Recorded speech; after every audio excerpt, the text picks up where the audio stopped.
Hello, everyone, and welcome to our Friday night Final Fantasy TCG cast.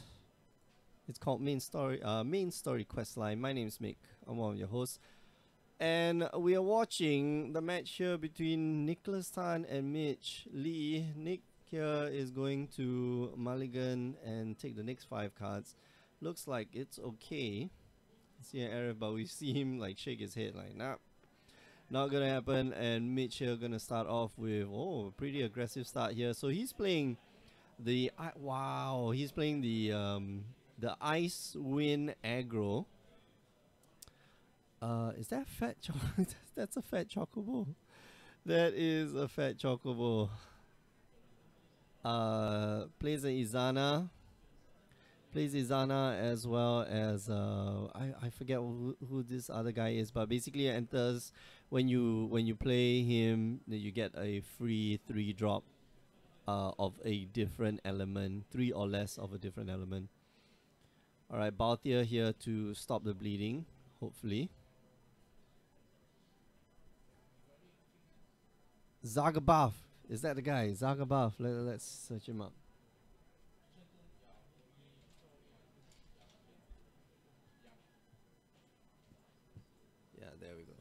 There we go, Zagabath. When Zagabath enters the field, you may play a forward of any element except ice, and of course 3 or less from your hand onto the field.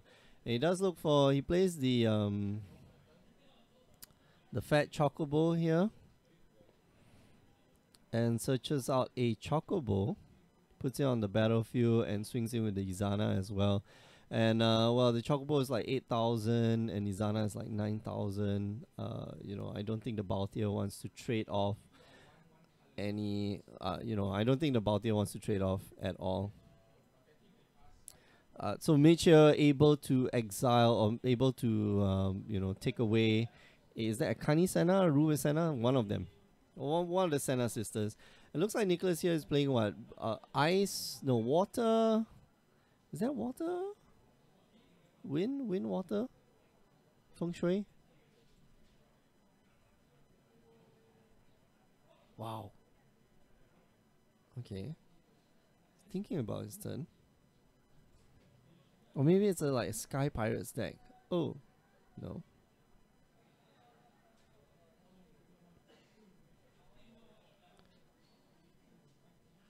Alright, gonna ping your...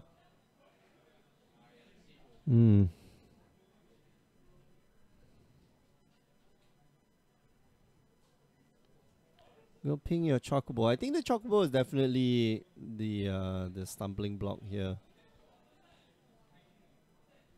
Adding an additional 4,000, 4,000 to the attack, or 4,000 to the power, is quite significant. So Kani Senna untaps. Gonna look for Ruby Senna, one of them. Senna something. I don't know. Okaya Senna? One of the Senna sisters.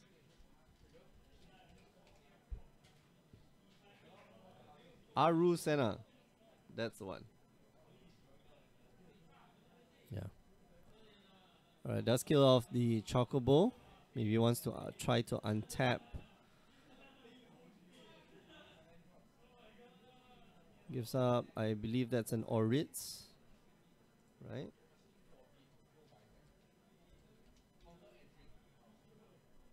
Nope, that's not Oritz. I forget what's the name. Ritz or something like that.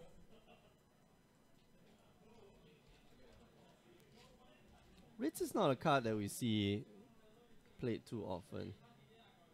There we go, Ritz. Not exactly a card that we see, played too often. Characters you control cannot be returned to their owner's hand by your opponent's summons or abilities. If you control Shara, Ritz gains plus 2,000 power, but a very strong card. Really is a very strong card.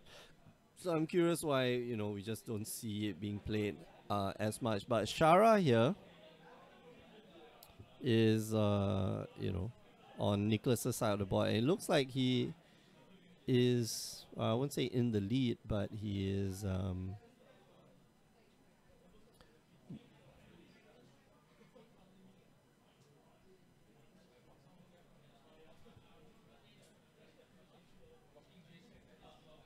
he has the advantage. There we go. So Shara, yeah, this card also, this combination, Ritz and Shara, you don't see it too much. Shara, EX burst when it enters the field, choose one forward opponent controls, delete 3,000 damage, and then if you control Ritz, you deal 6,000 damage. So that's how he was able to get rid of the Zagaband. But I would posit that you shouldn't be getting rid of the Zagaband. Instead, you should be getting rid of the Izana. Well, both of them give you card advantage. So I guess the Zagaband is a better idea. Who knows? Anyway, Mitchell able to resolve a lock, and lock is quite strong. Lock it really is quite powerful. The fact that when he hits you, you've got to discard a card. Yeah, I like that. I like this build. This build looks quite cool. There we go. Oh, that's not lock. That's is that Edgar?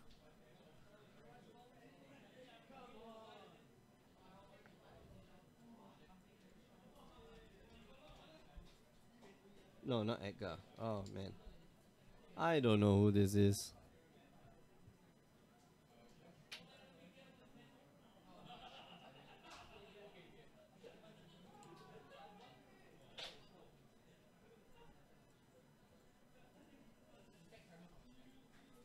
Oh, okay, right. Okay, so this sets Setzer enters the field. You may search for one category 6 character, add it to your hand, and then when it's put from the field into your break zone, choose one forward. Opponent controls, freeze it and dull it and freeze it. But for 5, like, man, it's 5 crystal points to play. It's quite expensive. It is a very powerful effect. Like, you enter the battlefield, you can search for a category 6 character, which, well, the Emperor, that fire guy, not very.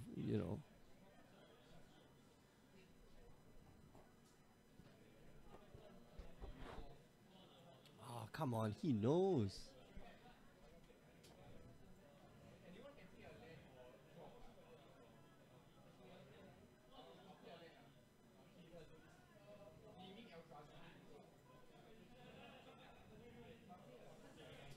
Yeah, come on. Mitch knew the Arif was coming. And so he's able to get rid of the Setzer, but the Setzer does tap the Baltier down. So I'm not quite sure whether that trade was really good, especially if Nicholas here doesn't have a follow-up play. He does have an archer, which means that he will be able to untap his he'll be able to untap one of his guys. Okay, so gonna give it haste. Swing in with the. Oh wow, swing in with the butts, but Nicholas here EX bursts a butts of his own, untaps all his win characters, and that was kind of lucky. That was pretty good. I think that's what the EX burst ability is for, right? Just to get lucky and to get you back into the game. He's got an Arif in hand, which is good. So I guess he can attack and still be able to block the next turn.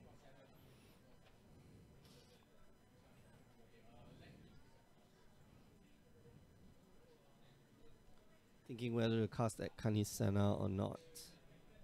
I think that's Kanisea. That should be Kanisena.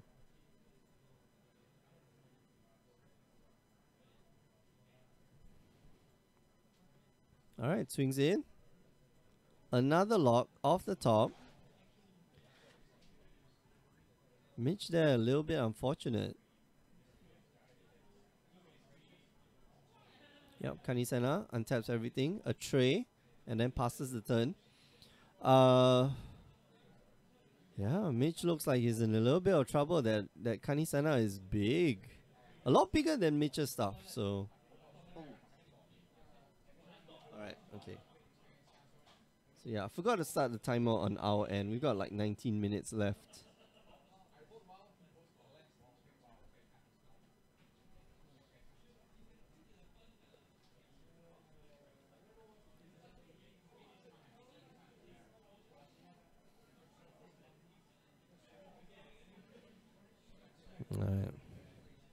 So maybe a party attack. But party attack, then he's going to lose his bats, which is unfortunate. Alright, Zana's going to hit in.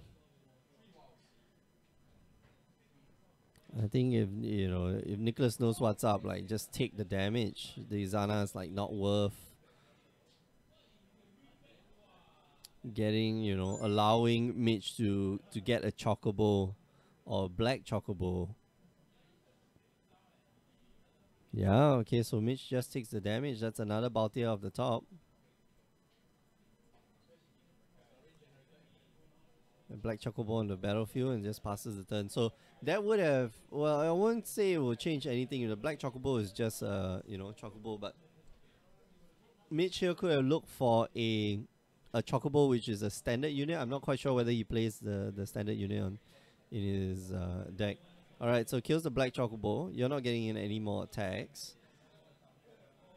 Maybe swings in with the tray. And the Kani Sena, because he can just surprise Mitch with the Arif.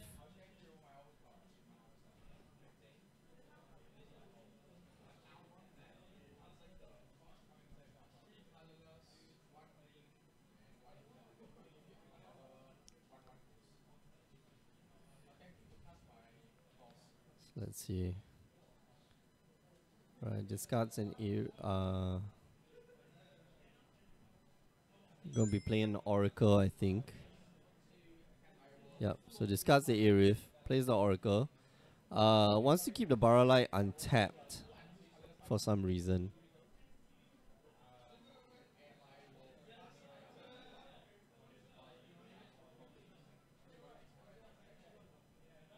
Sorry, plays the Chocobo, not the Oracle.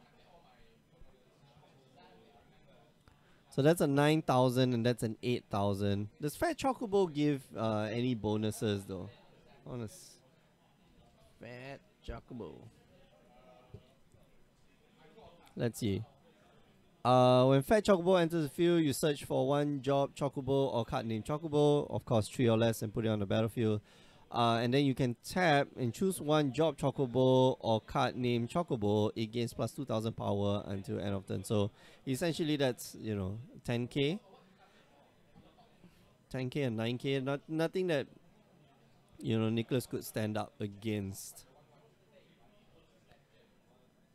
Amateur just gonna pass. He's already done 5 points of damage, so Nicholas here has to be a little bit wary because that lock can be quite dangerous. To be unblockable. Beats him with Trey as well.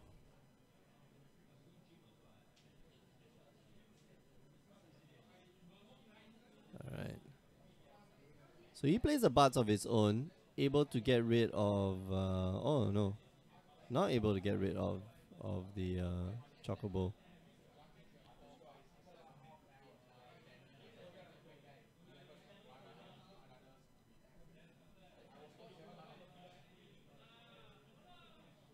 Wow, okay. So that's a pretty big bot. This mono green. Wow, okay, so Shamazal. And this should end the game. Yep. Yep, that's super Shamazal. Which basically is let me go and search it up. It's a finisher. There we go. Shamazal the Whisperer in Opus 2. Each forward can only be blocked by a forward with a cost inferior or equal to its own. And, well, everything on Nicholas's side is like 4 and 5 crystal point cost. Everything on Mitch's side is just, 2 and 3s. So, tough, Tough. But yeah, I like Mitch's deck. It's the ice wind deck of I won't say of yesteryear, but like there was a very aggressive ice wind deck And yeah, looks like Mitch is showing us that it's still viable, especially with Fat Chocobo. How cool is that? All right, we are going for a break. We'll be back in a short while, so don't go away. Just want to remind you that you can join us on the stream if you like the Final Fantasy every Friday nights. But if you like Magic, you can join us on Tuesday and Wednesday nights, 8 p.m. Singapore time. And if you want to watch replays of all our past events, that's on youtube.com/GreyOgreGames. All right, I'm going to put on a replay of our last week, I think. Last week we weren't open. But last week we were. So don't go away. We'll be right back.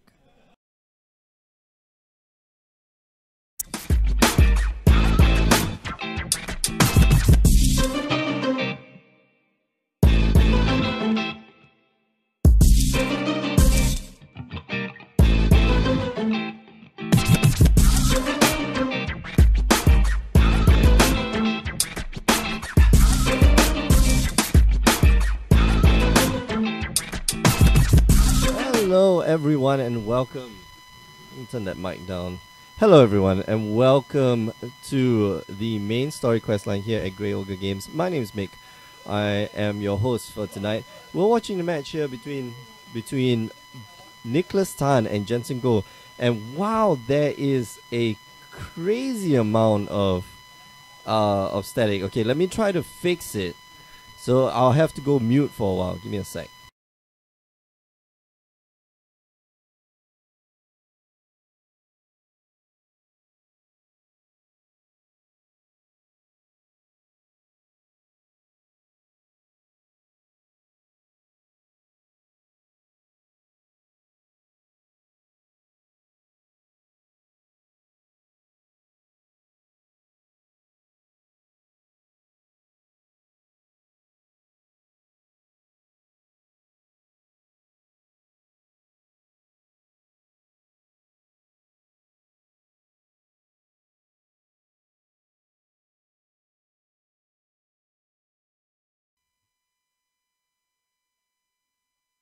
So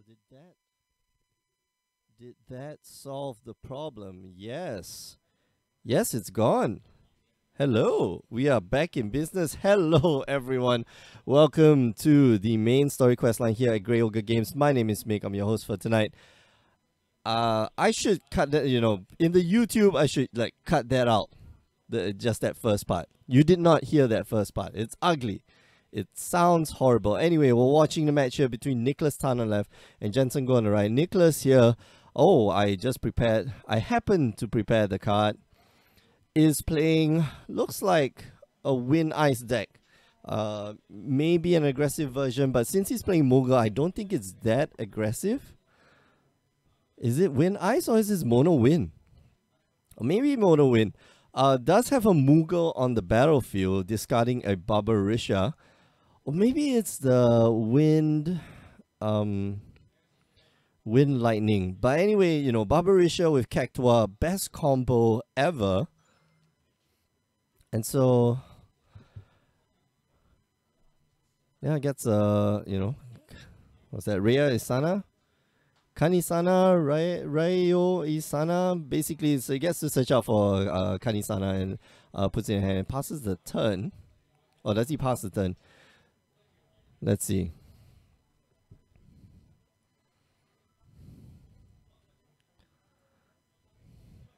Thinking about playing the Thief. I think you can give up the Thief. Not the most important card here to play, right?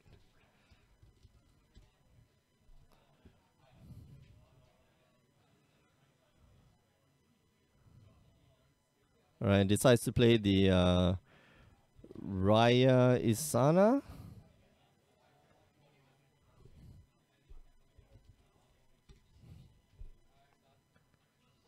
Raya Osena. Sorry, Raya Osena. Okay.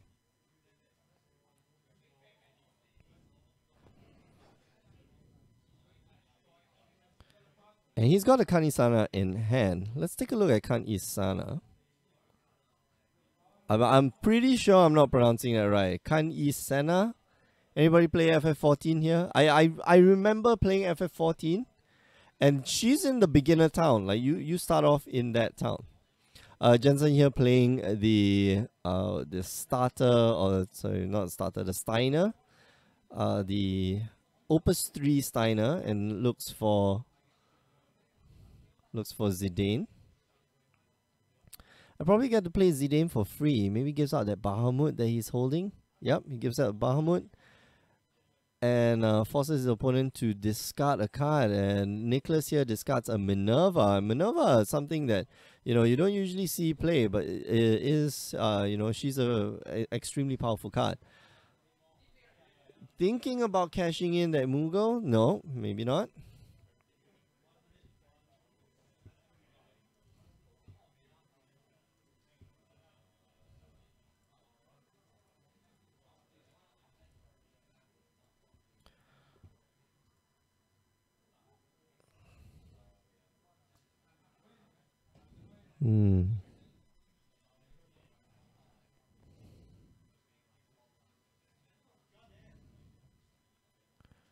Alright, so goes in with the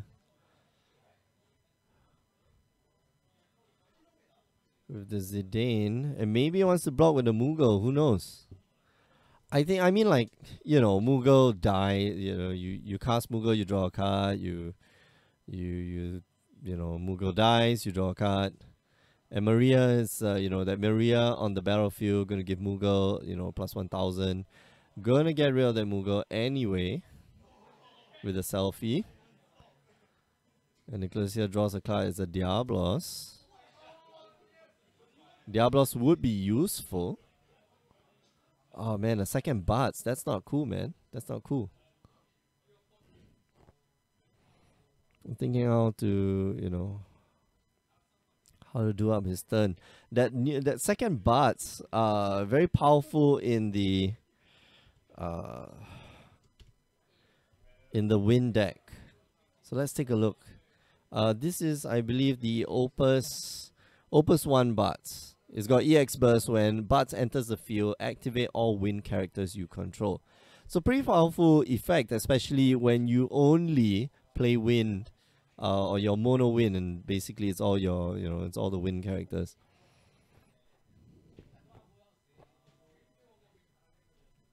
So let's see.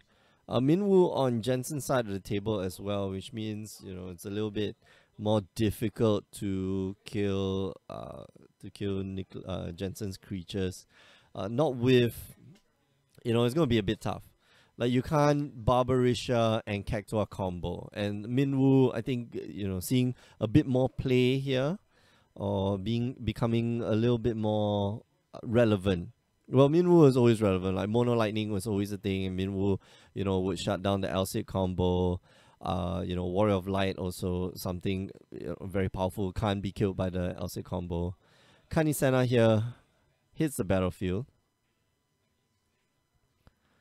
Like, we were looking at Kanisena, but let's take a look at her again. If you control Raya Isena, Raya Osena, Kani Isena gains plus 2000 power. So she's at 9,000, 10,000 power right now. When it enters the field, if you control Aruba Senna, activate all backups you control. And so, Nicholas here activating all the backups he controls. Looks like he's going to play a Baltier. So he threw the Baltier earlier, but instead now he's just going to, get that Baltier back. Or, deciding against that Baltier and keeping, throwing that Bats. Bats is a very powerful card, but, all being said, like, still, Baltier, even better. It's 100, I won't say it's 100 times better, but it's really relevant here. It's a 9,000 forward right now. And it can deal damage, but it's not going to win any awards by it's not going to kill anything because Minwoo is on the battlefield. But the important thing is that every time you play a backup, Baltier untaps or Baltier activates. Let's bring out Baltier here.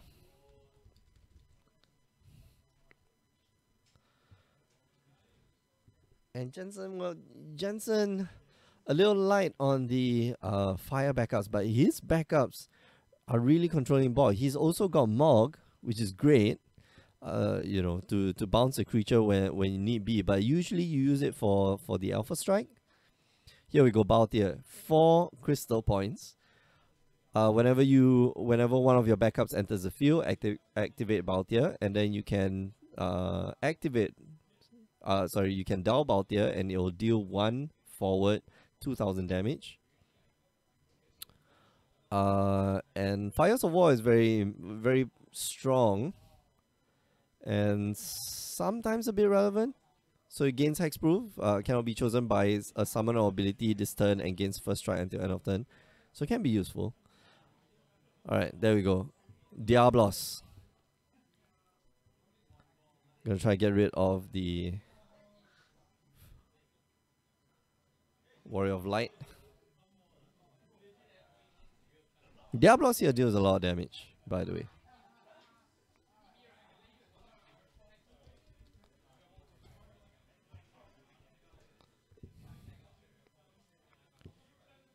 And Diablos, I think, it's from type 0. But I love the version from FF8. Anyway, Diablos is choose 1 forward, deal 1,000 damage for each character you control. If you control a class 0 cadet forward, deal select up to 3 backups you control and then activate them. Diablos still, very powerful card, but Nicholas here bounces the Diablos and able to save the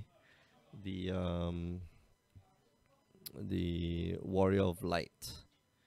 And not blocking with the Kanisena here. Because the Warrior of Light will just like eat that Kanisena up. So yeah. The second Raya is Senna in hand as well. Or is it Aruba Senna? I don't know. One of them. Raya, I think it's Raya Senna. Alright, so swings in with the Kanisena. No EX burst off the top, but a Kinoa.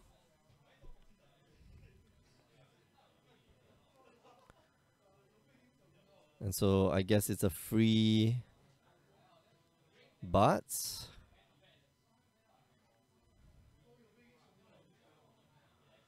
Probably gonna drop that tray as well.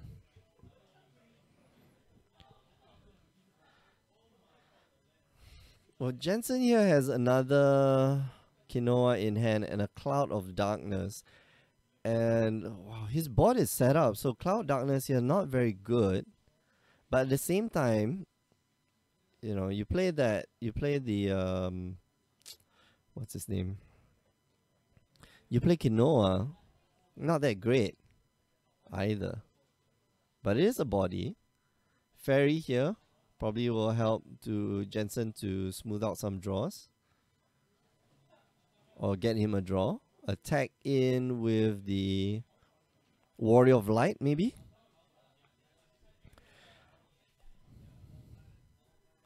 Mimi Julie going, good luck, have fun. Thanks, Mimi. Well, I can't really relay it to the players because I'm here in a separate room from the players. But I'll let them know.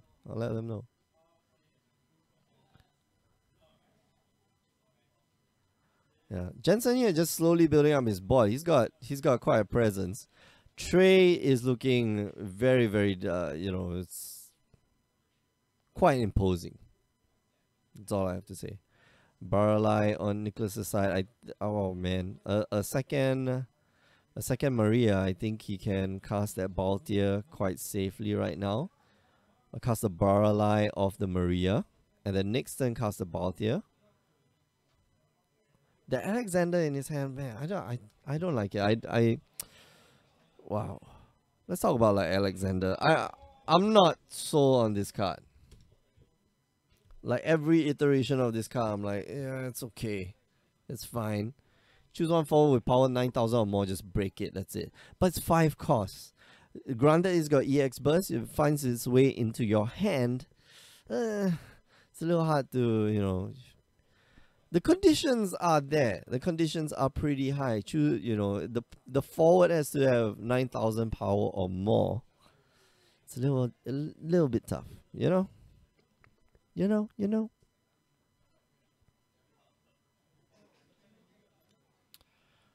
Nicholas here deciding what to do. Swings in with the tray. That's a 9,000 character.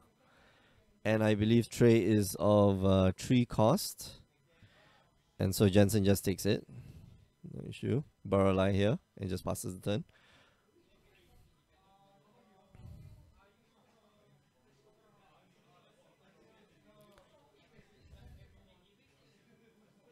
Where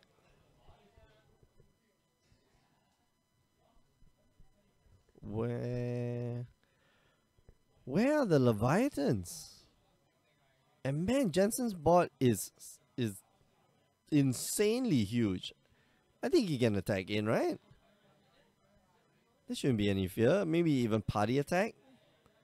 Definitely the Lan can get in. The Lan is what, 7,000? You can get in under everything. Unless he just casts the Lan this turn.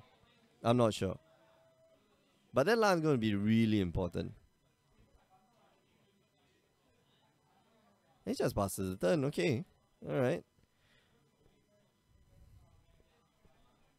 Alright, he just cast the Lan this turn. My bad. My bad. I wasn't paying attention. I was looking at something. So that Lan's going to be like really important, and Nicholas has to find a way to probably get rid of it. Otherwise it's practically unblockable.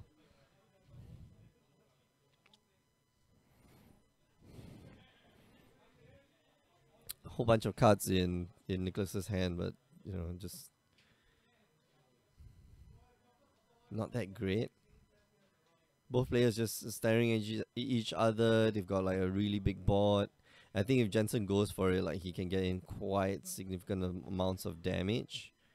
You know, party attack with the Beatrix and the Steiner. Kanisena here comes in. Jensen maybe considering trading off with the Warrior of Light. That's going to deal 10,000 damage. That would kill the Kanisena. Oh, but chooses not to. Suspecting that Nicholas here has a, you know, or is running some form of shenanigans. Balthier.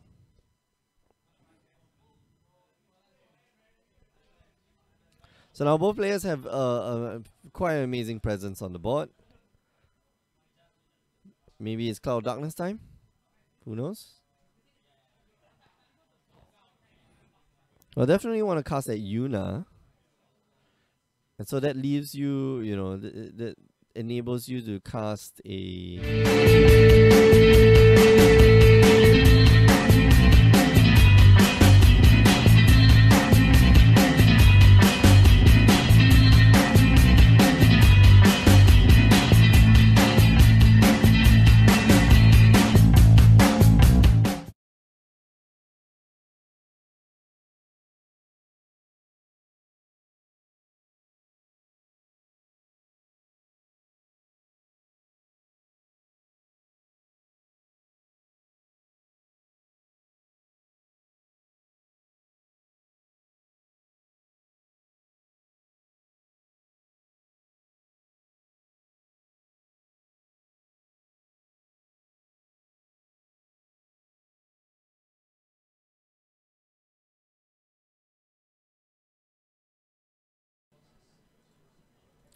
Hello everyone and welcome back to our main story quest line here at Grey Ogre Games, our weekly Final Fantasy tournament.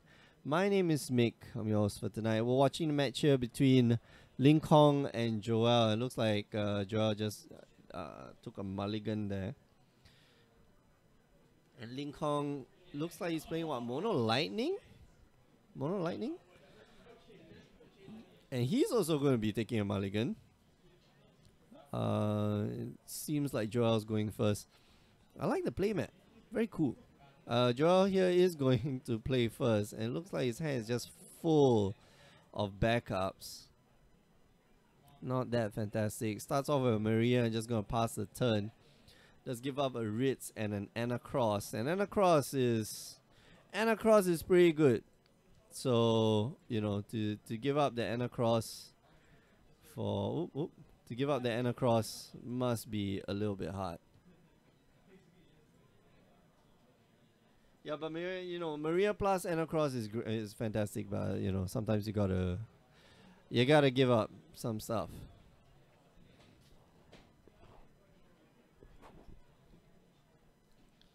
Here we go. Gets rid of our Raiden for, I can't really see the card. I think that's a red mage. Yeah, that's a red mage. Another red mage for another red mage. So all three red mages are out. So not gonna expect any more red mages from Lincoln. But a second Anacross and a third Anacross. So same problem on Joa's side of the table. 3 Anacrosses in the graveyard already. But now, Joe has the delightful task of, has the delightful bonus of every, all his stuff get plus 2,000 power. So that's great.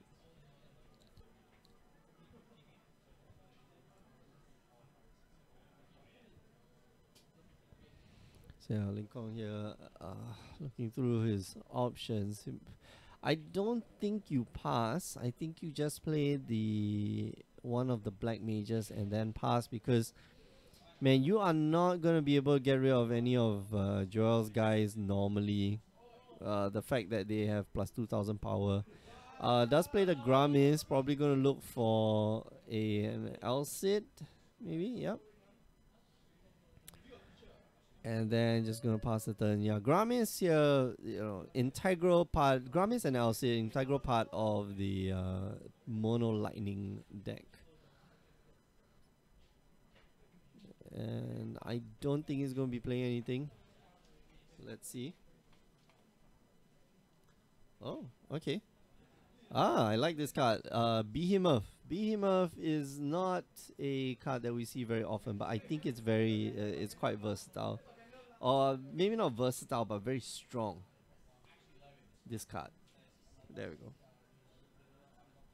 So Behemoth is a monster. We don't see a lot of monsters nowadays. But Behemoth is a monster. You pay 1 lightning crystal. Until end of turn, Behemoth also becomes a forward with 8,000 power, and when it receives damage from a forward, deal that forward equal to half the damage received rounded up. And you can only use this ability once per turn. Well, the make it into a 8,000 power creature. So, pretty good. Pretty good. Yeah, all the art for Theater Rhythm, all the Theater Rhythm cards, fantastic. I like it a lot.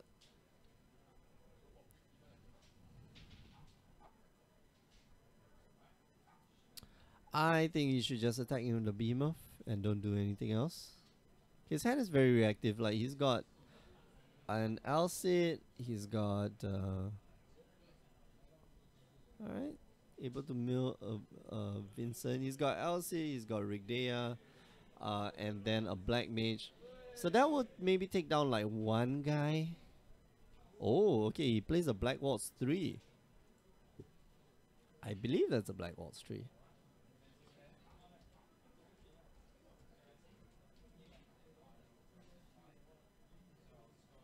Yeah, okay. Not often.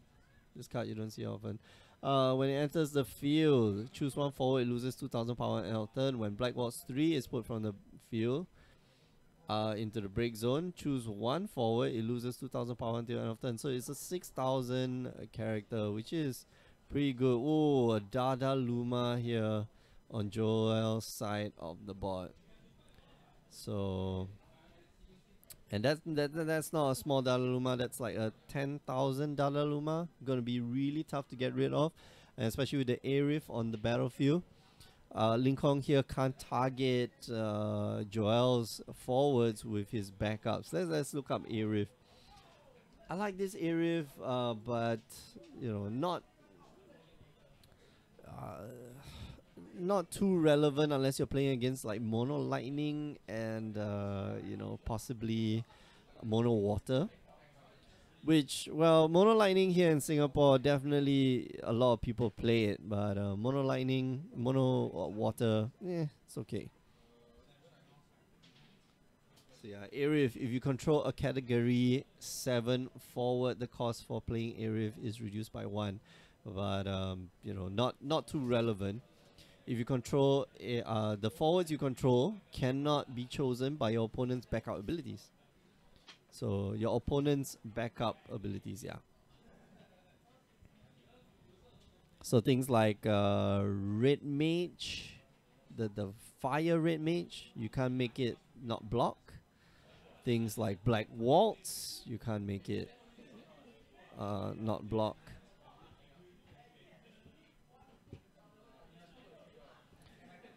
So you're looking at Dadaluma.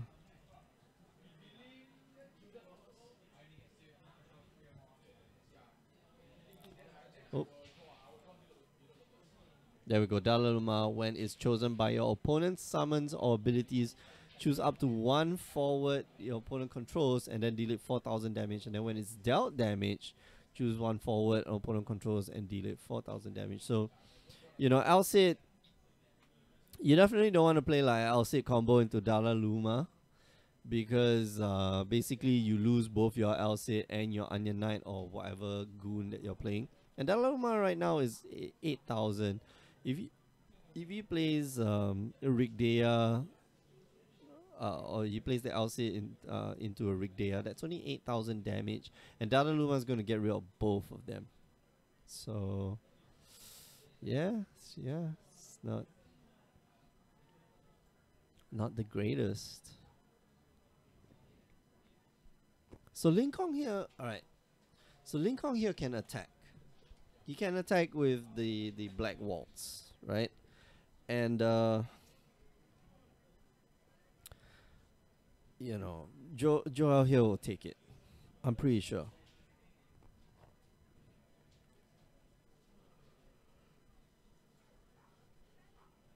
Because if he blocks the Black Waltz, right, it takes 6,000 damage. And then you're going to put 2,000.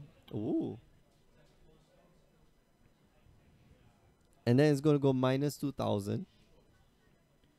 Which means that it brings it down to, what, 2,000?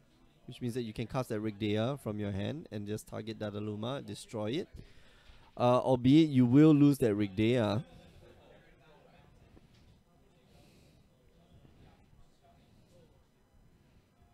Oh, wow. Wow.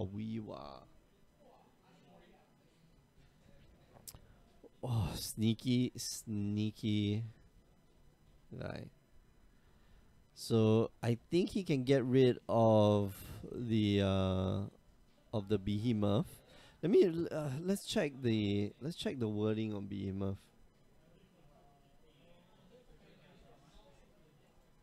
There we go. Okay.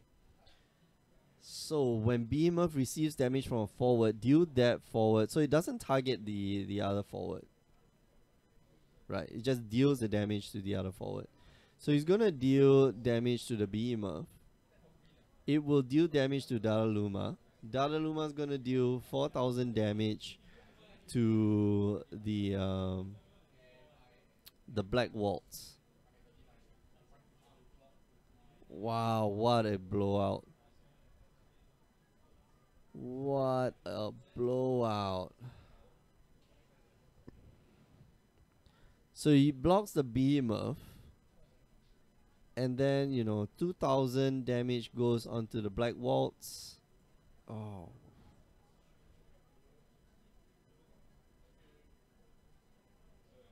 Okay. So Onion Knight gets milled from the top. If Ling Kong here has any, any removal, he will need it he'll need it soon. He doesn't need it right now. He can start building up his board and then do the removal.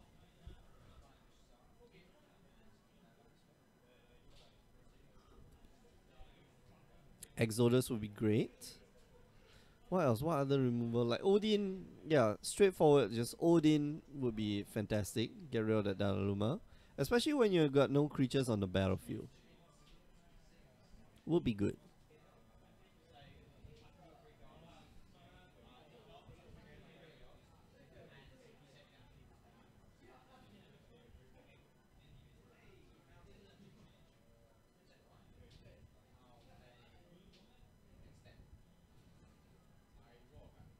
Hmm. All right.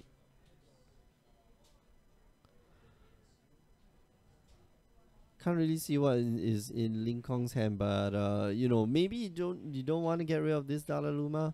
Although Joel here has a lot of sneaky ways to deal, to abuse this Dalaluma. Like we talk about like Cactua, or not Ritz. What's the name?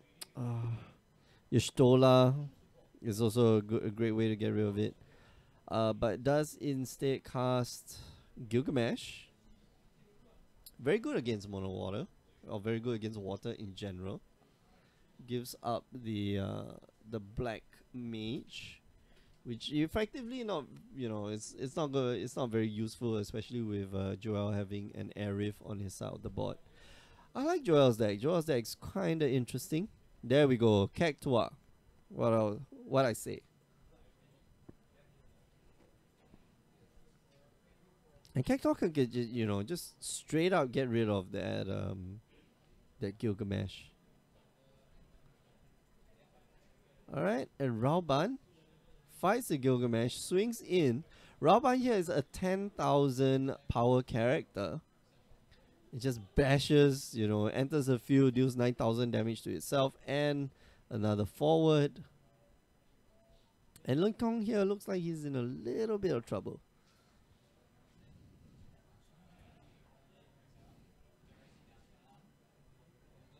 Yeah.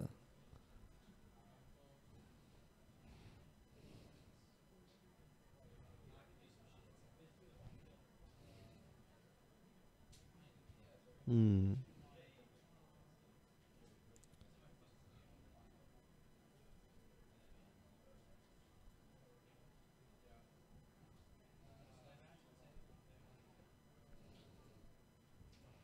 Yeah. Lincoln, I'm not quite sure. Well, here's the thing about Final Fantasy that I find, it's so interesting that you have to give up stuff. Like you have to sacrifice your cards, which everything in your deck is gas. And the reason why sometimes turns take so long is that you have to consider, okay, if I give this up, like what's good? Or at this point of time, Lincoln needs to be asking himself, like, what can get me out of this situation?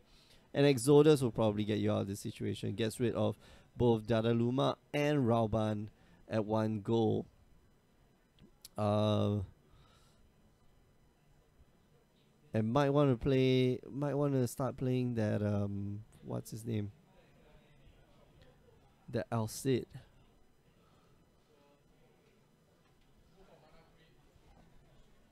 Yeah, but Rauban here, he's big. He's like what 11?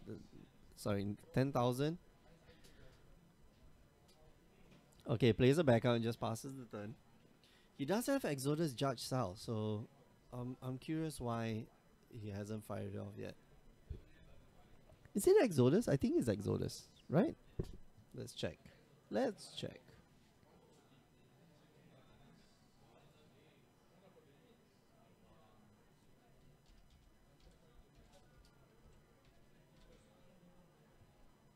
Right. Exodus, the judge Sal, you name one number, your opponent selects one number, then you break all the forwards with that number. Oh, wow. Okay, so he does play the Exodus, but gets to keep his Dada Luma. Oh no, doesn't do any damage. Right.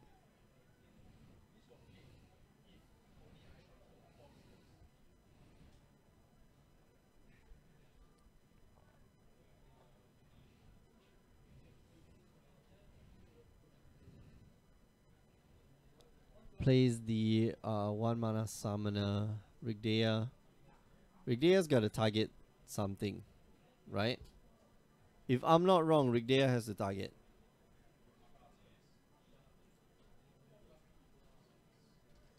it's not a May ability. Choose one active. Oh, you gotta choose one active forward. My bad. My bad. So yeah. So you choose one active forward, then deal it 3,000 damage. So he does get around. Ling Kong does get around that. So there's no active forwards, obviously. Only monsters. But Ling Kong here able to mill two very powerful cards from Joel's side. Like we see a Delita in the yard right now, and we see a Vincent as well. But a second Vincent. This is the, I believe, Opus 4 Vincent. Enters the field, you get a look for another Vincent, and then it's got a very meh super ability. And I think you agree with me, it's just like plus 5,000 for strike or something like that. Who knows what the hell it does. But the most important thing is that it's got EX Burst. EX Burst, find you another Vincent. You know, it enters the battlefield, find you another Vincent, or, you know, EX Burst and get you a Vincent. Yeah, I like this deck from Joel. Very, very cool.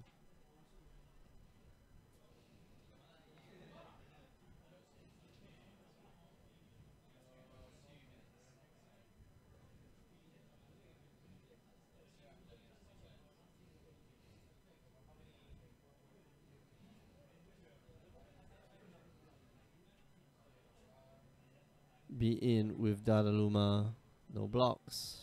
Ramzal Mill, be in. Second main phase and Archer, and just passes the turn. So this, wow, this might be critical. Here, man, Ling Kong here needs to get rid of stuff. He really does need to get rid of stuff. Like, the Judge Sal, the Exodus Judge Sal was, it's not premature, but it was unfortunate that Joel there had a little bit of an answer in the form of Titan. Just, was it Golem? No, Titan, not Golem. And to protect his Dadaluma. Dadaluma against Mono Lightning is extremely, extremely strong. And right now, Ling Kong just doesn't have a lot of answers. Like, he has to get rid of that area, otherwise his backups can't do any work. But anyway, his backups are full right now, and they're not very useful with the area around. Red Mage can give haste.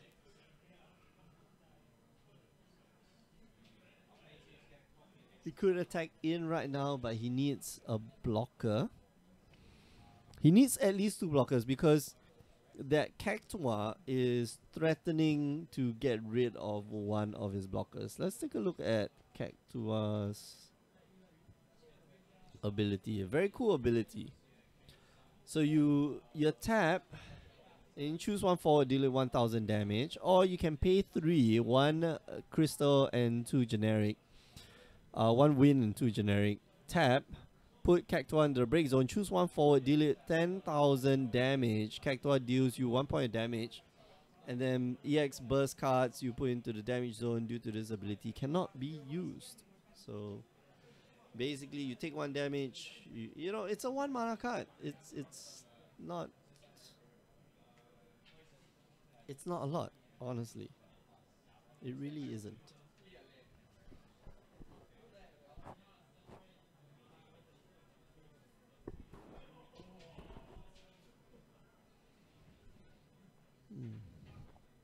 I also like the inclusion of Archer. Archer does get rid of backups. I think problematic backups like Minwoo, that one's gonna suck. Especially against your deck. Like, Dadaluma deals like little points of damage here and there. Cactua deals little points of damage here and there. I'm not quite sure what's the rest of Joel's deck, but I see a 7 in the graveyard, so 7's pretty good. Alright, Onion Knight here. Gonna bash in. That's not a good idea. That doesn't feel like a good idea. Because the Cactua is gonna get rid of something. Oh, what is this? Fight.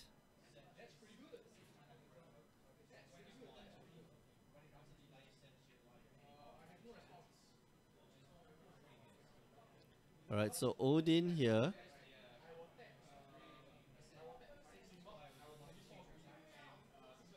Odin deals 4,000 damage and then going to deal 5,000 damage. Okay, so Dalaluma does get, targeted anyway.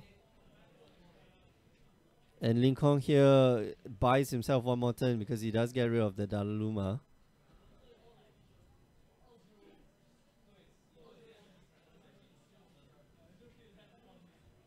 Oh, no. Okay. That's something. Yeah, I actually know. We've seen no quite a bit. No. Is this the. Yeah, Opus 4 no. Opus 4 no is pretty good. When a forward you control attacks, choose one backup you control and activate it. Pretty good. I like the ability. Gives you some free mana. Oh, Feral Chaos. Interesting. But you know what? Feral Chaos only has 10,000 HP.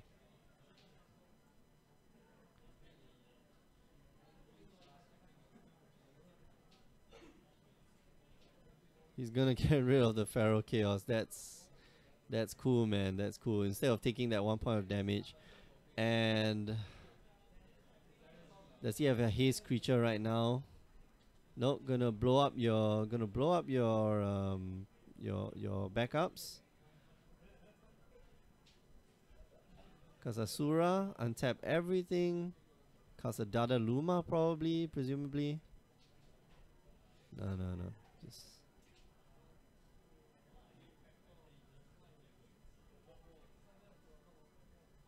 yep. That's weird. I wouldn't cast that Dada Luma. Sorry, I wouldn't cast that Asura just yet. Like you can use Asura to get back the 7 in the yard right now. Does Asura get you a character or a forward?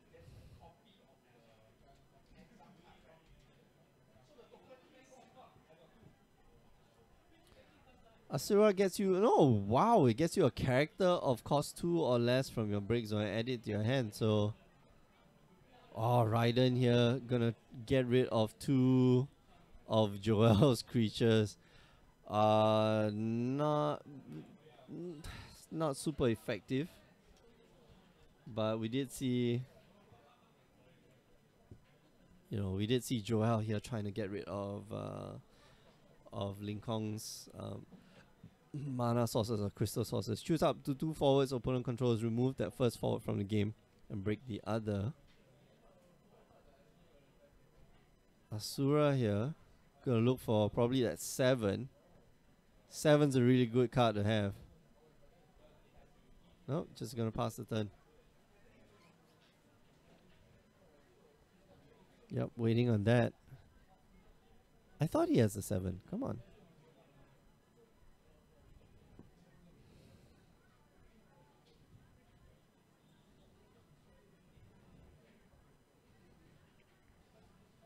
Yeah, Ling Kong here slowly building back his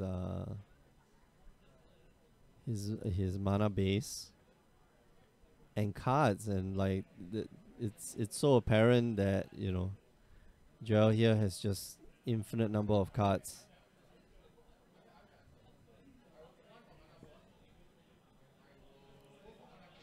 Shara and Ritz, which means that Ritz gets plus 2,000, so Ritz is a 9,000 character right now. 9,000, 11,000 character. Ling Kong needs to presumably cast a creature and kill the other one.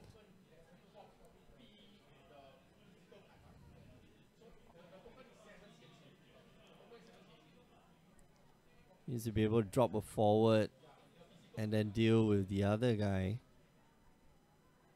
But I don't think that's gonna happen.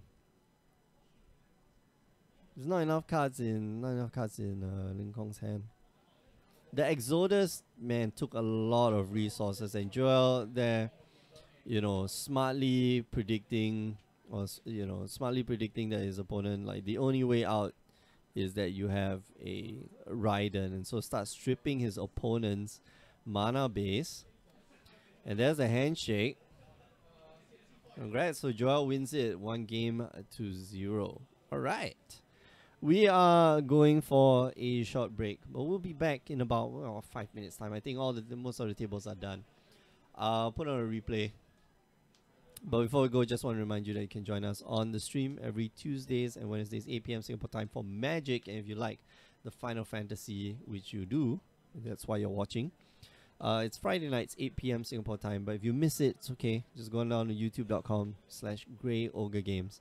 Alright, we are going out for a while. We'll be right back.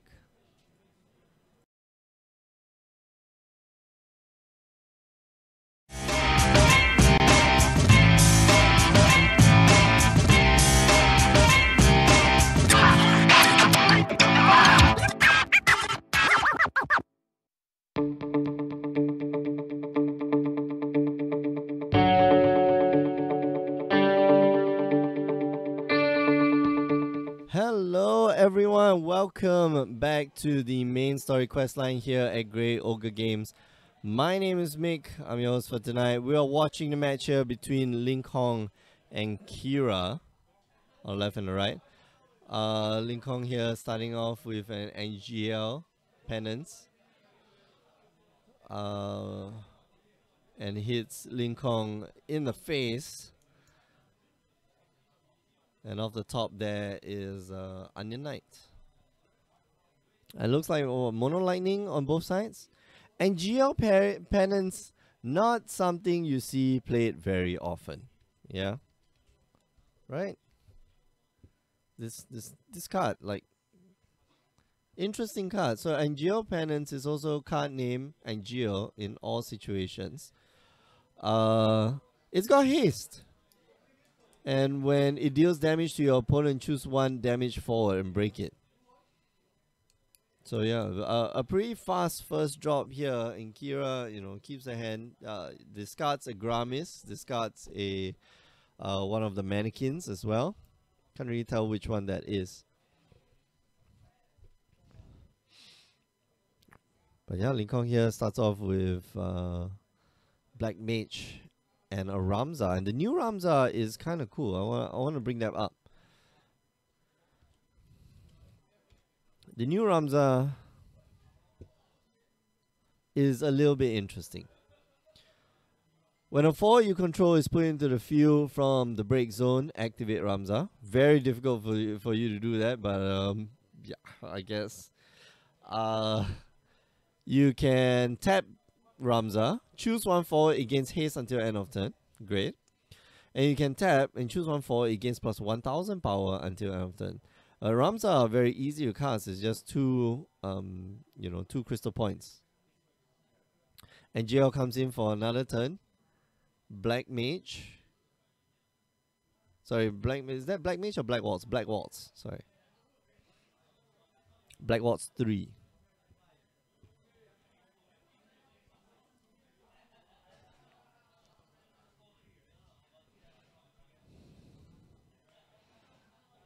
Yeah. Kira not doing anything on his turn. Kind of strange. Gonna take some damage. And wow, what is this? What card is this? That's not an Odin.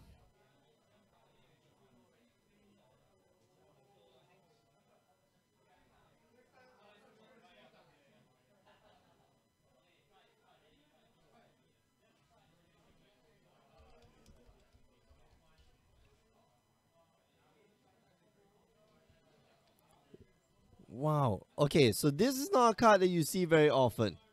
Yeah? It's not really not a card you see very often. Ramo. Select one of the two actions. Choose one for cost 2 or less, break it. Choose one monster of 2 or less. Cost 2 or less and break it. And of course, well, Ramza is cost 2 or less.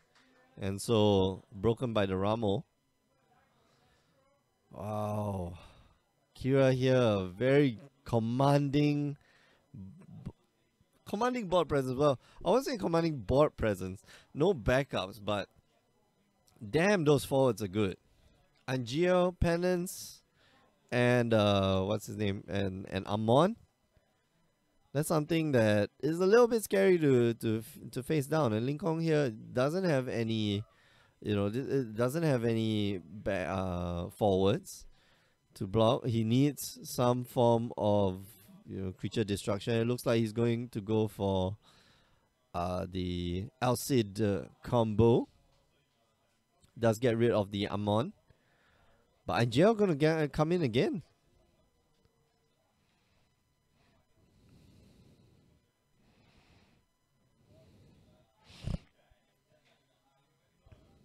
Unless Lincoln here plays a Lulu, but he doesn't. And Kira here, well, he's discarding cards like there's no tomorrow, but his stuff, all well costed, I suppose. Gonna be in with the Angio. And Lincoln here deciding whether he should block, because he blocks like he kind of loses out some, kind of loses quite a bit of his board presence. He is, he can deal 2 damage a turn. I think he should just take it here because he's playing Gilgamesh. Okay, so another thing that he's playing Gilgamesh. Ooh, that Odin, but not the EX burst Odin. He's playing Gilgamesh, which also means wow. Which also means that what should we call it? That he wants to go, take 4 points of damage so that you can activate Gilgamesh's special ability, which is basically just break something, which is pretty good, honestly speaking.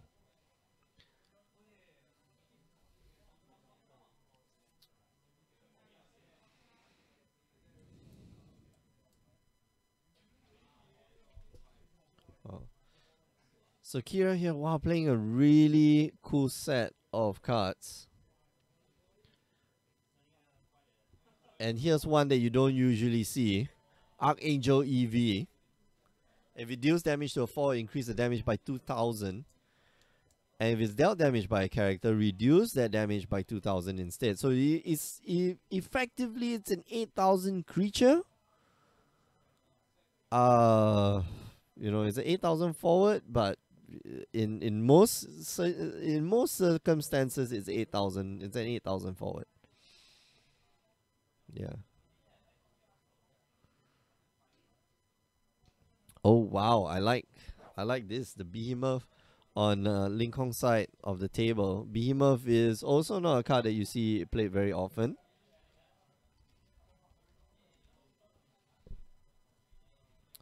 And I actually quite like this monster. For 3 costs, it's a monster. And you pay 1. Until end of turn, Behemoth also becomes a forward with 8,000 power. And when it receives damage from a forward, deal that amount. Wow, okay. Deal that forward damage equal to the received damage round up to, or half the received damage round up to the nearest 1,000. But you can of course only use this ability once a turn. Wow. Okay, so Kira here, just wiping out Lincoln's board, and Lincoln is already at 6 points of damage, despite the despite having the LC combo to get rid of Kira's Amon. I can imagine if Lincoln didn't have those 2 particular cards, I was trying to fight against Kira, man, that would have been fast game. Oh, that would have been faster game. This is still a very quick game. We're only 8 minutes into the round. Not far, no, it's not long. It hasn't been long. Oh, Feral Chaos here, nice. But he's got to say, he's got to sacrifice 2 permanents in order for the Feral Chaos to block twice. But I guess it has to be done. Unless, of course, Kira here has a removal.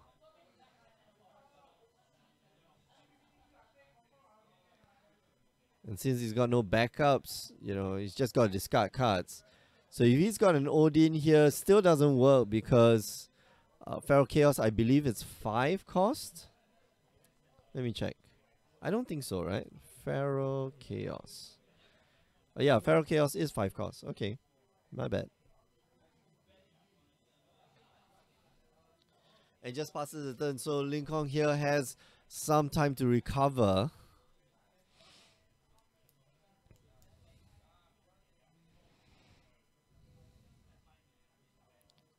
A second Behemoth. Just gonna pass the turn. So Behemoth here, hopefully, gonna get it done. It is a very strong card. Like, it is a very strong monster, and when you convert it into a character, it's pretty good. Pretty good. Here, Kira falling a little behind. He needs, man. He needs some form of evasion. Both these mono lightning decks, very, very different decks. Very cool.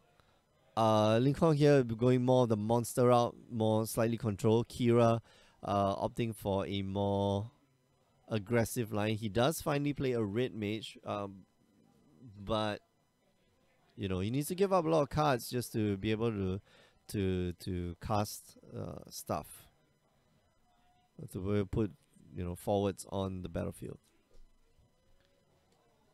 I imagine that Feral Chaos is going to be useful, you know, especially since Lincoln here looks like he's playing the Black Mage combo deck, where you have like a whole ton of Black Mages, and then the Opus 3 Black Mage, which counts the number of other Black Mages that you have, and, you know, it practically can blow up a creature. Let's bring it up. Let's see. So, and that Feral Chaos plays into this this combo. Where are we? Where are we? Black Mage. This is the one? Yeah, there we go. This Black Mage. Pretty strong stuff. And he has one on the battlefield, I believe. That is this is the correct Black Mage. When it enters the field, choose one forward opponent controls. If you control 4 or more card named Black Mage, it loses 8,000 power until end of turn. So maybe it doesn't blow it up, but it almost can kill anything, or like at least reduces the power to, you know, a very, very small number. Come on, 8,000. Not many characters are 8,000. With the exception of like Kanisena, Rubicena, you know, but with that combination of cards, yeah, sure, they're big. But generally, you know, creatures are, or forwards are generally 8,000 or somewhere around there.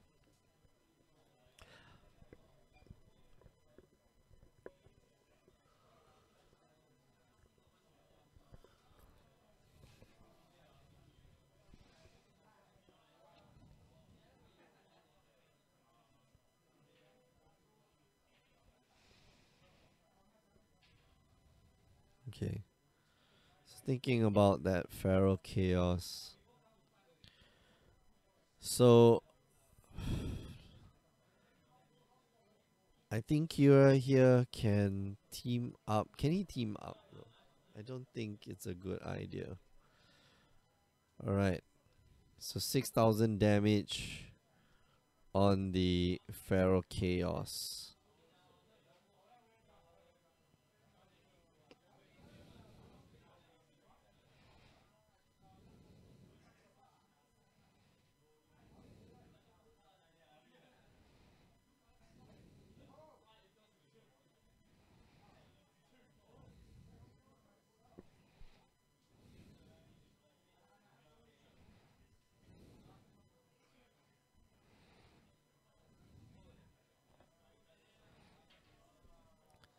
And here, okay, so here's the weird thing. Like, Lincoln here could, Kira here could attack in with his, you know, he can party attack with the NGO. And Lincoln here has to block, otherwise he dies. Force Lincoln to drop a card to activate the what's his name? To activate either activate the Behemoth or potentially, lose,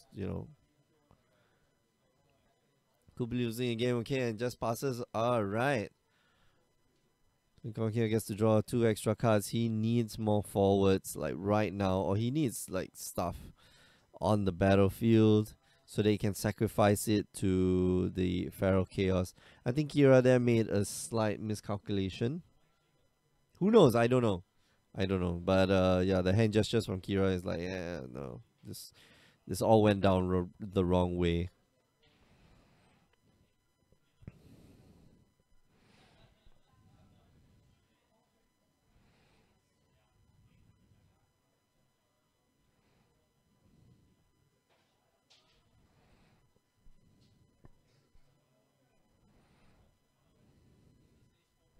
All right, Amon.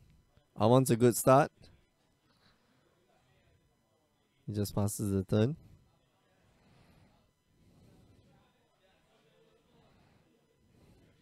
I believe Lincoln like had to tap 2 guys, right? He only discarded the black mage.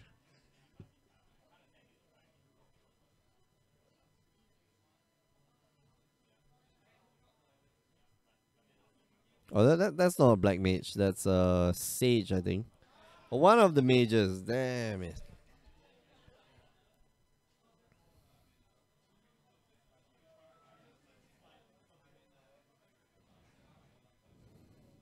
Magus. That's the one.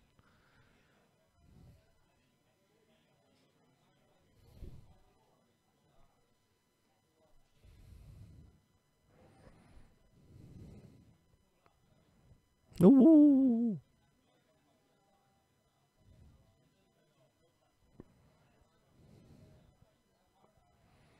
Oh wow, what is the man?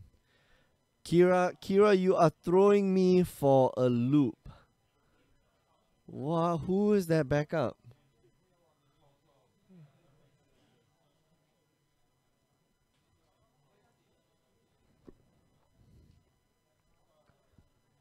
Wow.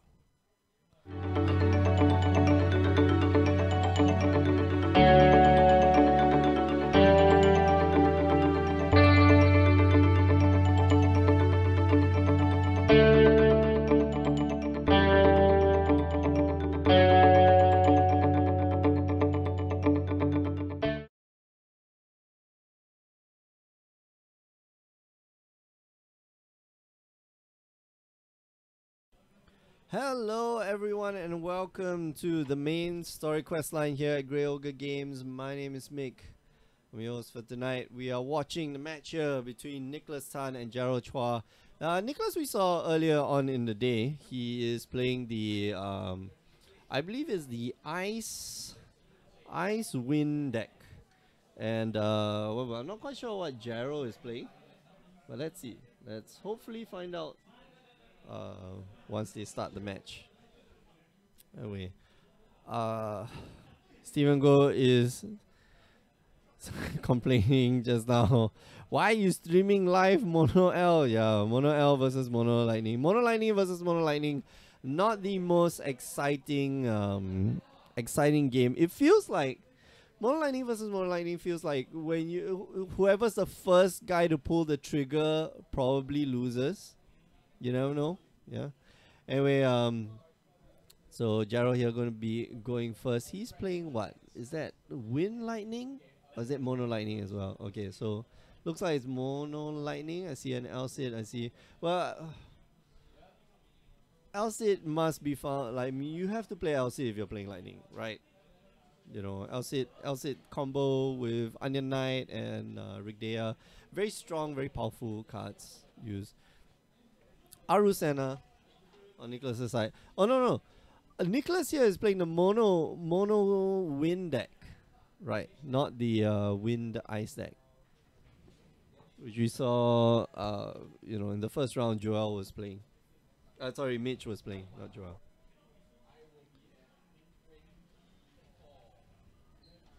All right.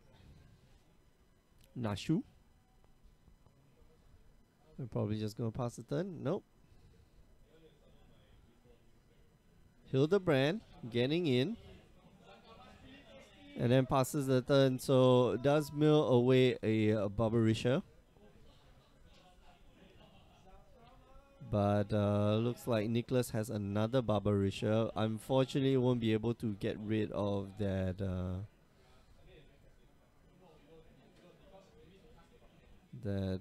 What's his name, Hildebrand, but has to play something, so he plays the Arif. He has a second Arif in hand, which is not particularly very good. Beats in again and just passes the turn, casts another red mage, and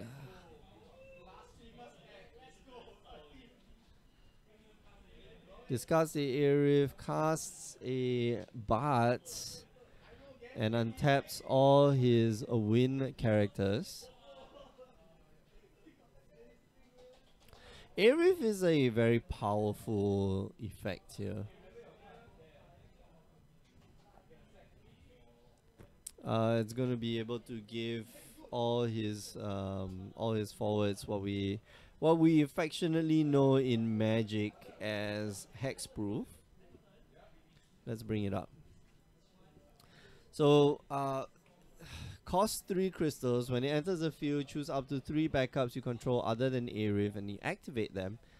But the killer power move here is Planet Protector, where you will be able to cast or you discard another Arif, tap it, and then activate all forwards you control. They cannot be chosen by summons or abilities this turn. So a pretty strong card there. Oop. There we go. Alright. Camera froze for a while. No worries, no worries. We'll get it back.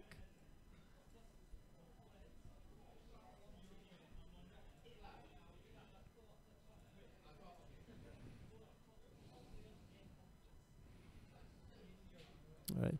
Ritz, man, I've been impressed by Ritz and Shara in win decks. Like, last game we saw it in Joel's deck, and he wasn't even playing, he wasn't playing like mono wind. But Ritz and Shara, pretty good cards. I think, yeah, against like mono water, like Ritz is crazy good. Like, you can't bounce any of the of your forwards. Your opponent can't bounce any of your forwards. Pretty decent. Keeping, of course, another Arif open.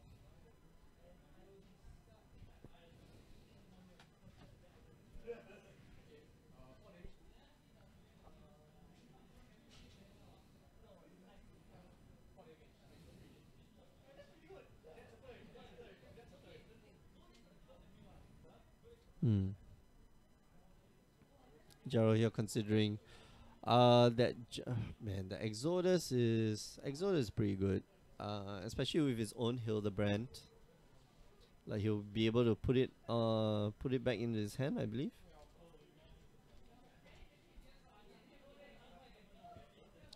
Hildebrand.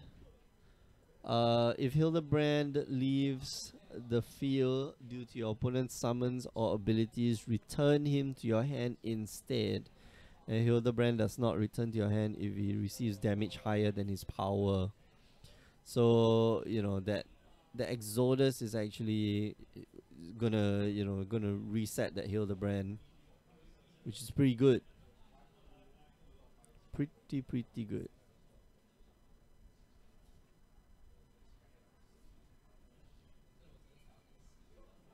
Alright, maybe party attack, maybe?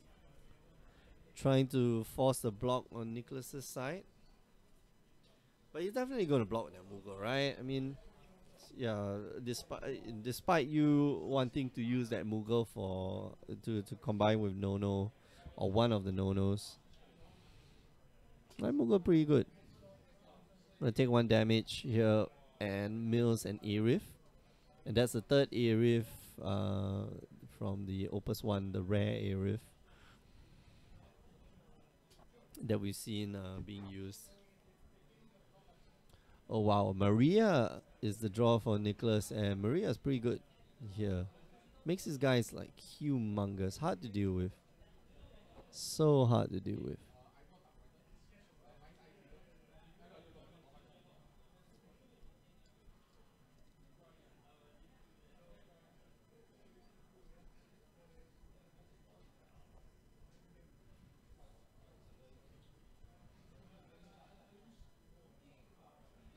Yeah, but a bit slow. Like if he casts that Maria right now, gonna be, not gonna lie, gonna be a little bit slow. He's got Alexander as well, but Alexander's not very useful in this situation. So maybe give up the Alexander for the Maria. Yeah, looks like it. Alright, so Maria hits the battlefield and casts a summon and passes the turn. I like how all the mono colored decks, they have the 1 mana summoner in their deck. You know, just as a mana guy, as a guy who produces crystals. You know, I'm not very fond of, you know, 1 mana backup doesn't do anything. Backups have to do something, you know, like. Alright, Behemoth here on Gerald's side, and just passes the turn.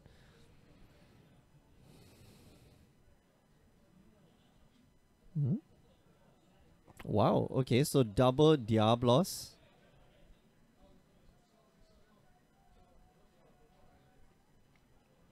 Which you can literally get rid of anything.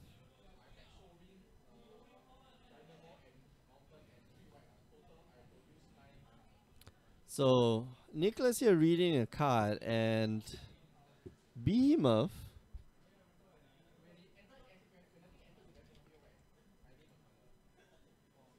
interestingly enough, let's bring it back up. Behemoth, interestingly enough, he receives damage from a forward. It only activates when he receives damage from a forward. And here a good way to get rid of the Hildebrand, just like dealing it damage. Swings in with the bots, maybe? Yes, no, don't know. Yes, maybe. Who knows? Alright, beats in with Mughal. Gets rid of the Emperor. It's actually a pretty good trade there.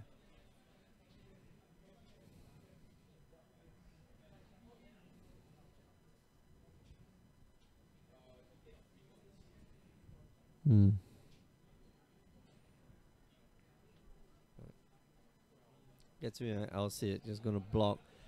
I think that's a mistake. I believe that might be a mistake. But he does have another Bats in hand, which is fine. Alright, so Onion Knight does get rid of that Bats. I guess that's fine. Gonna be swinging in with his Mughal. Alright, so with 4 attacks.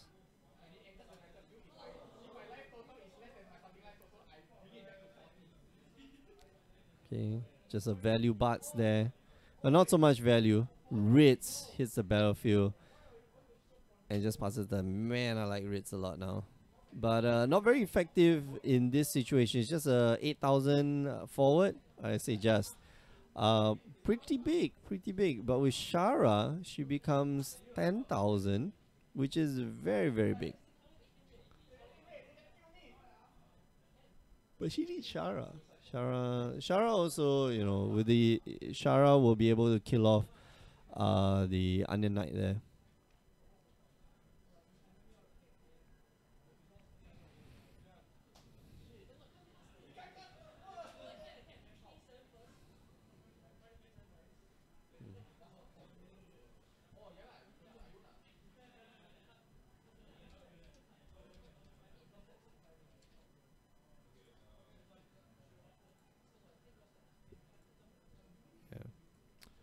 Wondering, Diablos deal, choose 1 forward, deal 1000 damage for each character you control, and if you control a class 0 cadet forward, select up to 3 backups you control and activate them. Okay, sure. Still a very powerful effect, and right now we'll be able to deal 8,000 damage, which is a lot. Of course, Gerald can just, active or just destroy one of Nicholas's forwards. 'Cause I don't think he has the ability to like destroy backups.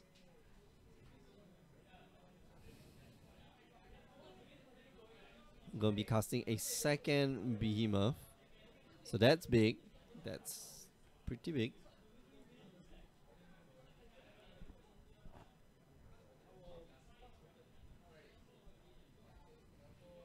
Probably gonna swing in with that bots, most likely. You could force Gerald's hand a little bit, especially force that the Exodus. Well, the Exodus here wouldn't be that great because it's Ritz is 3, Moogle is 4, and Bots is 5. But that Odin looking better and better this game. And wow, drew an Idia as well last turn. Alright, Bots goes in. Okay. Gonna respond, and I'm gonna Diablos your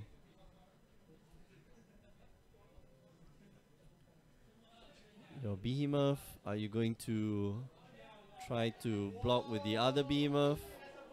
Is it worth it? Ah, wow, I don't think so. Just takes the damage.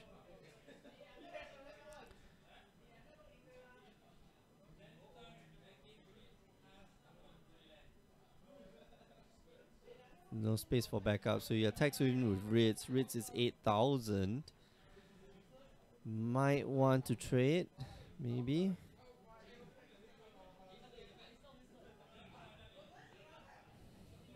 No, just takes the damage, okay, and it's another Exodus.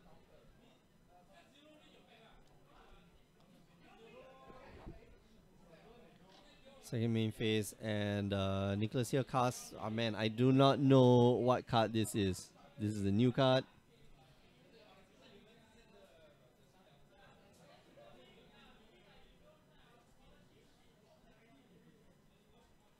What card is this? What forward is this?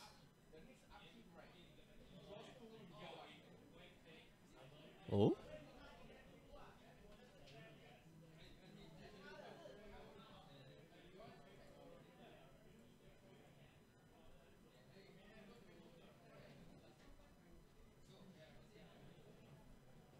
Oh, it's a ranger. Okay.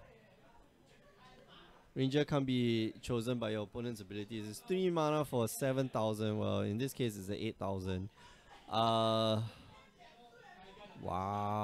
Let's get rid of most of Nicholas's board except for the Bards.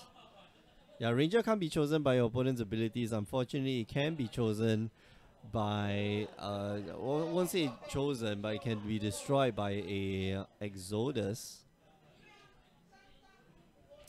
Wow, that does, man, that feels so bad. I get rid of your Moogle, you cast another Moogle. Feels bad, man. Feels bad. Nicholas here maybe casting that Doggon. Yep, gonna cast that Doggon and pass the turn. So Doggon now is a 7,000. Bards is huge, and Moogle is a 7,000 character. Gerald here still hasn't found his Lulu right just yet. But he will be able to get rid of the Doggon right now, and I think he should.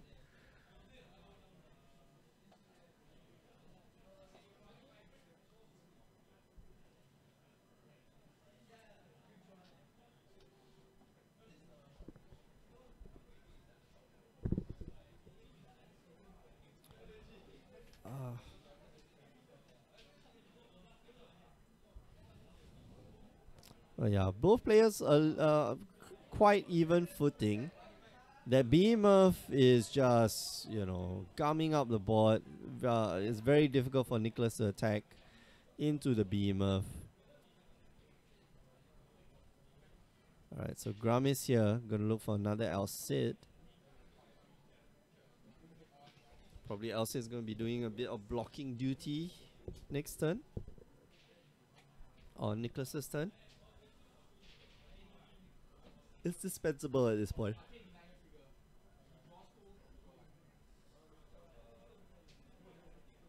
Or you could just be discarding it to the behemoth, which is not very. I mean, like, it's not very mana efficient or crystal point efficient.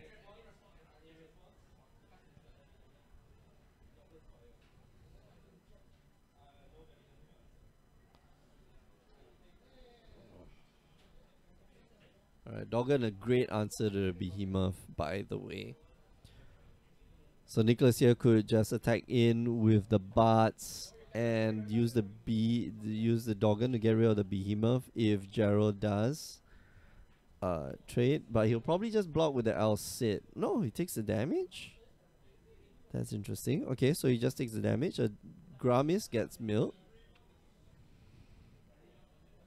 And Nicholas stops the attack.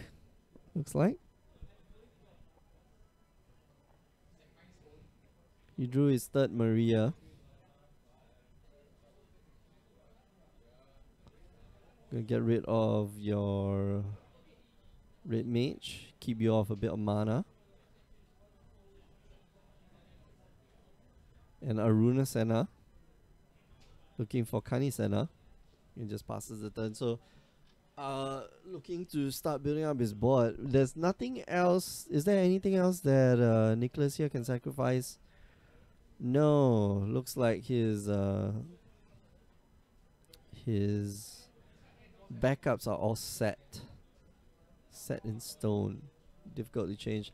Finally finds the Lulu. Gonna push all his characters quite far up in terms of power. And thinking about casting the Idia.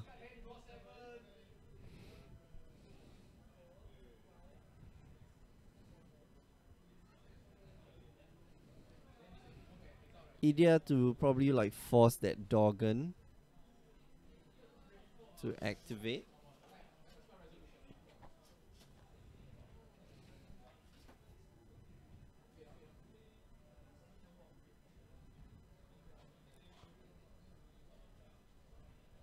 Alright. So the Sana sisters are on the battlefield, ready to go. Ramza, okay, cool. Ramza here and just passes the turn. So Nicholas has maybe Nicholas has the ability right now. He has to get rid of the behemoth.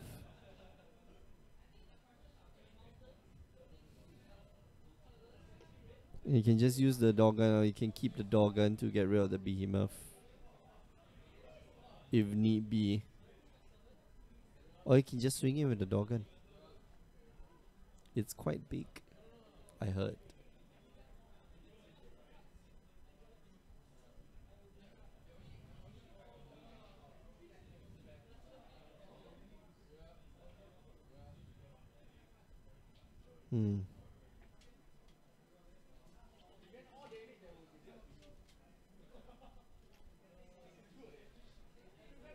Alright, choose an untap. Draws. What could be the best draw here?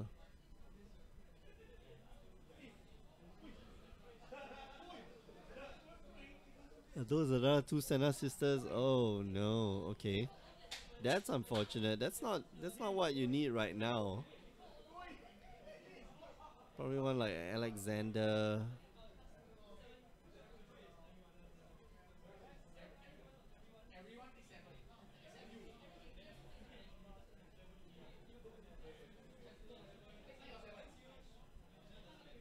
There's a hope as well. Hope looks for Alexander, I think. Yeah, this is I think the Opus for Alexander.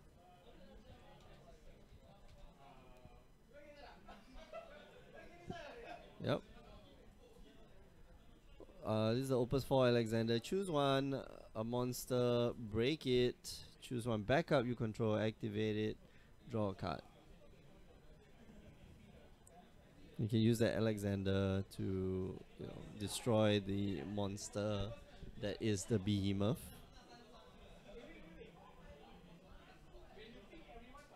Pretty smart. So Nicholas here goes attacking in with the Bard first. And they trade.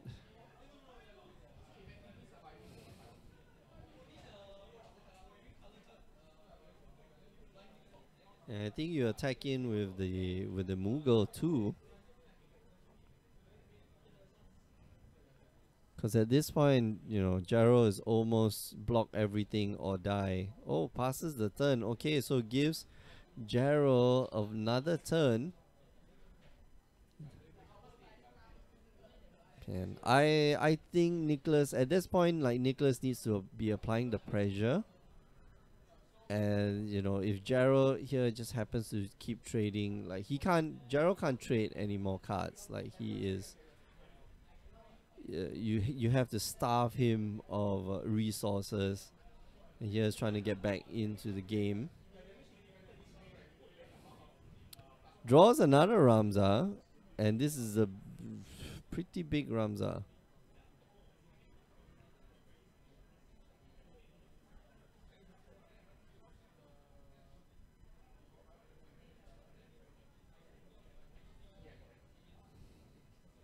Alright, Barbarisha. Jara. Shara, yeah. And beats it with Kanisana. Kanisana, a huge creature right now. And if Jaro goes to try to activate the behemoth, it's going to get taken out by the Alexander. In response, I am just going to destroy your monster first.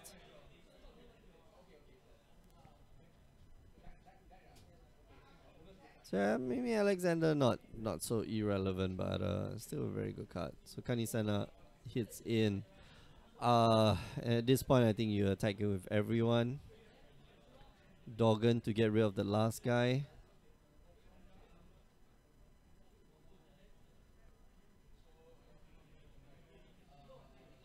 You can attack even the Hope, I believe. Yep, Doggin to get rid of the Onion Knight. And there's a handshake. Nicholas takes the game. Awesome. Cool. I like Nicholas's deck. Very cool. Attacks from a lot of different accesses. There's straight up removal creature removal. There is there's card advantage. There's some value, untapping. Yeah, very cool deck. All right, we're gonna head out for the night. Thanks for joining us. Remember, you can join us on the stream every Friday night, 8 p.m. Singapore time. And if you like Magic the Gathering, do tune in on Wednesday, 8 p.m. Singapore time. Otherwise, just catch the replays, youtube.com/GreyOgreGames. Okay, we are out for the night. Thank you for joining us. We'll see you guys next time. Bye-bye.